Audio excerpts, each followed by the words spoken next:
Você sabia que Rubens Menin é o único entre todos os dirigentes do futebol a figurar no ranking dos mais ricos do país? Falo ainda sobre Moraes, desempenho dos brasileiros na Sul-Americana e na Libertadores bastante ruim, tem as últimas no mercado e muito mais. Fala aí pessoal, sou Jorge Nicola, bem-vindos a mais um vídeo do canal, sempre bom ter vocês por aqui, sem perder tempo, só pedir para deixar like, se inscrever no canal e ativar as notificações. Hora de falar sobre Moraes, o atacante artilheiro do Campeonato Paranaense, com 8 gols em 16 jogos. Fui o primeiro a contar para vocês no início da semana sobre alguns clubes brasileiros interessados nesse jogador que pertence ao Maringá e que de fato fez grande campeonato estadual, só 24 anos de idade. Quero trazer algumas atualizações. A única proposta oficial feita ao Maringá foi do Atlético Paranaense, oferta de empréstimo já descartada pelo Maringá. O Juventude, que era um dos interessados, já se retirou da disputa por entender que não vai conseguir chegar aos 5 milhões de reais pedidos pelo Maringá.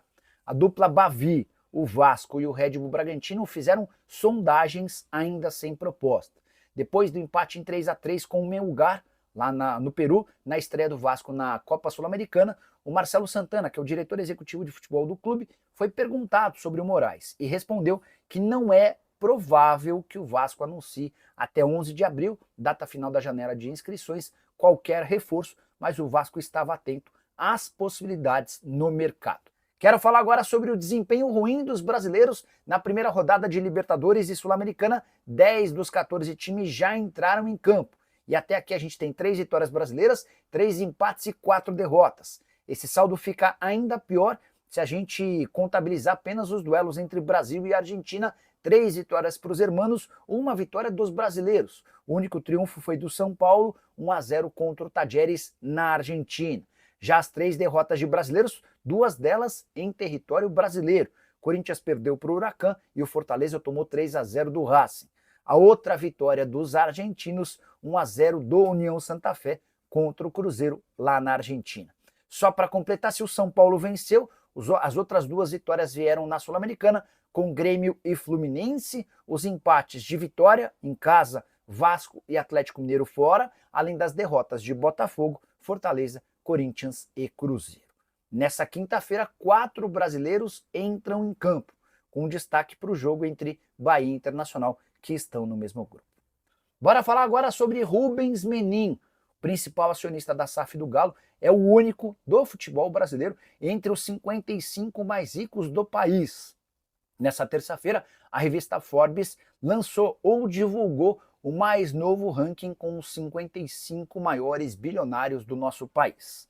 Não há Leila Pereira, do Palmeiras, não há Pedro Lourenço, do Cruzeiro, mas há a presença do dirigente atleticano. Rubens Menin aparece na 36ª colocação desse ranking, com uma fortuna estimada em 8 bilhões e 600 milhões de reais. O ranking apresenta alguns velhos conhecidos do torcedor botafoguense, os 3 irmãos da família Moreira Salles, mas nenhum deles hoje tem participação no Botafogo. John Textor, que não é brasileiro e nem mora por aqui, até por isso não figura nessa relação. Rubens Menin tem 69 anos de idade, é engenheiro e dono da MRV Engenharia, do Banco Inter, de rádios e televisões, além de investir em setores como logística e também mídia. Só para completar, me chama a atenção o fato de o principal acionista do Galo estar entre os mais ricos do país e hoje o Atlético precisar de investimentos de outros para que possa equacionar suas dívidas. Será que o Menin não poderia fazer com recursos próprios um investimento maior para que o Atlético saísse dessa dificuldade financeira? Fica a questão. Vamos falar da preparação do Atlético para pegar o São Paulo e também tem um balanço financeiro. Como é que tá a estrutura do Galo financeiramente? Como é que tá o Galo com relação à grana, dívida? Tá quitando, tá diminuindo essa bronca? Qual é a informação de momento, hein? Jogadores do Atlético, falando primeiro da preparação e como será pro jogo, como você disse, chegaram nesta madrugada, viu, Thiago? Por volta de 13h30 da manhã de Lima, ainda retornando do jogo da estreia da Copa Sul-Americana, e aí os jogadores foram liberados. A quinta-feira é de folga para o elenco do Atlético. E aí, sexta e sábado, treinamentos pela manhã na Cidade do Galo, visando este compromisso que você colocou, jogão no domingo às 4 horas contra o São Paulo no Mineirão. Daqui a pouquinho a gente fala sobre a questão de jogadores que podem estar à disposição mais uma vez do técnico Cuca, porque Hoje repercutiu muito, e ontem também, inclusive tem matéria no nosso itatiaesporte.com.br sobre este assunto, uma entrevista dada pelo CEO do Atlético, o Bruno Musi, aos amigos da Sports Market Makers. E um abraço aí ao amigo Marcelo Colanelli, que cedeu a gente aí conversando com o nosso querido Henrique André, parte dessa entrevista pra gente usar aqui no Rádio Esportes e debater. Então, Thiago, falou sobre vários assuntos com o pessoal da Sports Makers, dentre eles, questão da dívida do Atlético, quanto que tá a dívida hoje, também sobre planejamento financeiro, pensando no futuro do Galo, como equacionar as dívidas do Atlético, compra e venda de atletas, muitos assuntos importantes, principalmente sobre a vida financeira do Atlético. E vamos então trazer um trechinho dessa entrevista editado aqui pelo pessoal da Sports Makers, falando sobre, inicialmente, Thiago, o Bruno Musi, dessa importância da SAF do Atlético para o futuro do clube. Vamos ouvir. Era tão importante fazer a SAF porque nosso endividamento era 2,1 bilhões de reais. Então era um endividamento muito grande e a gente conseguiu fazer os aportes necessários para que a gente pudesse respirar um pouco e colocar a dívida num nível um pouco mais baixo. Quando eu fechei a transação, meu endividamento ficou na casa de 1,3 bilhão de reais, isso em novembro de 23. A gente fechou 2024, né? Os números estão sendo auditados, a gente deve bater 1,4, a gente subiu um pouquinho o endividamento, embora o endividamento bancário e do endividamento da Arena tenham reduzido, que é o endividamento mais maléfico para a gente. Qual que foi o nosso objetivo de 24? A gente precisava começar a fazer com que o clube ele gaste menos do que ele arrecada. O Galo, ele investiu muito na compra de atletas. A gente comprou muitos atletas e vendeu poucos atletas. Por quê? Porque em 2019 a gente não tinha elenco praticamente. A gente chegou a investir 880 milhões de reais nos últimos 4 anos, 21, 22, 23, 24, e vendemos 440 milhões. Ou seja, a gente teve que aumentar nosso endividamento nesse período em praticamente 400 milhões de reais só em compra de atleta. A gente precisa começar agora uma nova trajetória que é vender mais do que comprar. Ou vender melhor do que comprar. O Atlético tá cheio de dinheiro. Não, o Atlético não tá cheio de dinheiro. O Atlético tá tentando equacionar e a gente vai resolver, mas tem tempo para isso. Eu não consigo resolver da noite pro dia. Nosso objetivo é, assim, o quanto antes fazer esse aporte de capital, novo investidor para reduzir esse equity. É nosso objetivo principal. A gente precisa resolver isso para a gente, de fato, nos tornar um clube saudável, né? Um clube sustentável. A gente tá no caminho, mas a gente não chegou lá ainda.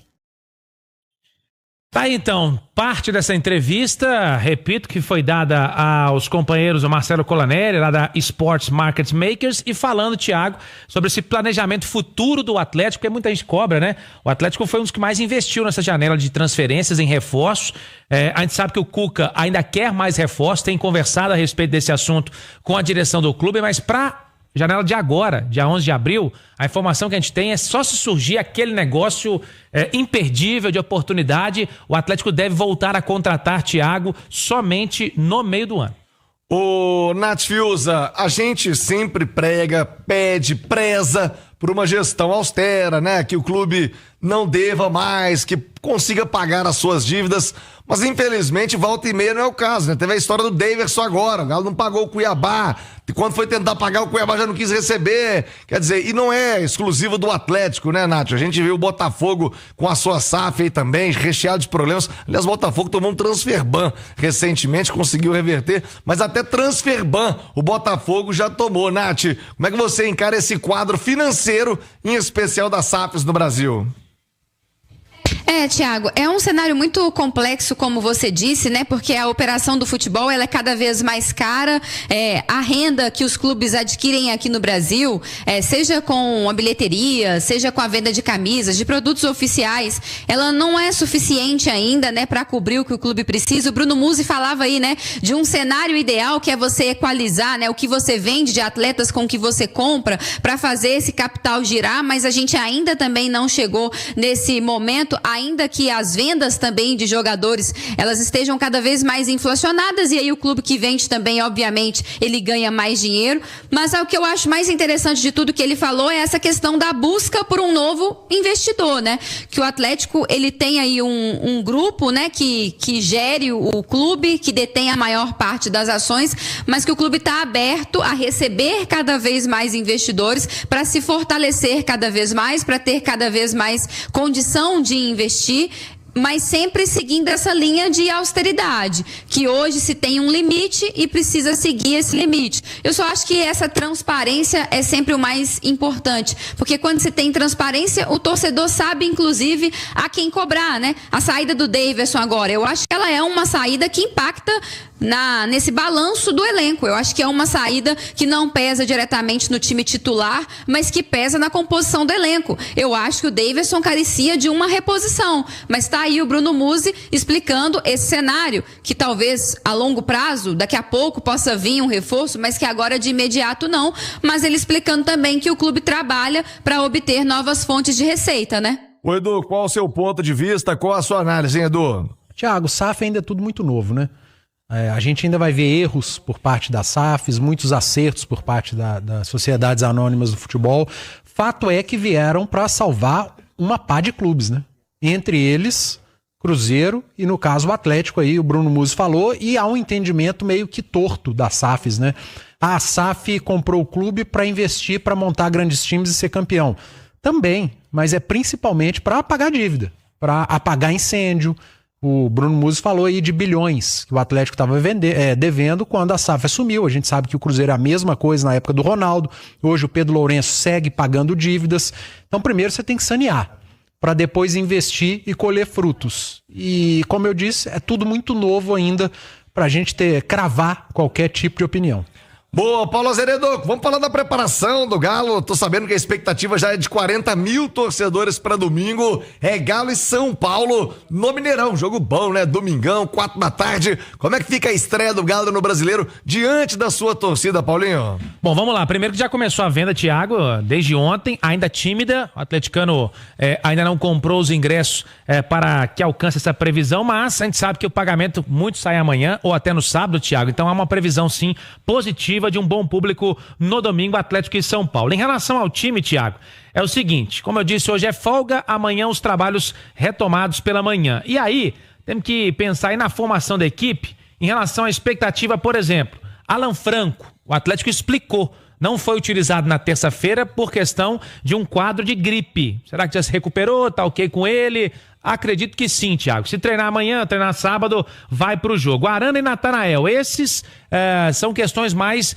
de musculares, né? De poupar mesmo. Jogadores que vinham com uma sequência forte, principalmente os laterais do Atlético, que não foram substituídos. E aí jogou o Saravia, que ao meu ver também não decepcionou, foi bem no jogo, e o Caio da mesma maneira. Não no mesmo nível, talvez, do que se espera do Arana, mas também não fez uma partida comprometedora, foi bem. E aí, veremos se o Atlético muda do meio para frente. Será que vai mudar no ataque? Vai colocar um jogador de meio, mais de força? É um jogo pegado, um jogo difícil. São Paulo tem jogadores de velocidade. Será que o Rubens entra ali no meio campo do Atlético e um atacante vai descansar? São algumas possibilidades, porque o Rubens tá com moral com o Cuca, viu, Thiago? O Rubens realmente, nesse momento, tem recebido muitos elogios do Cuca.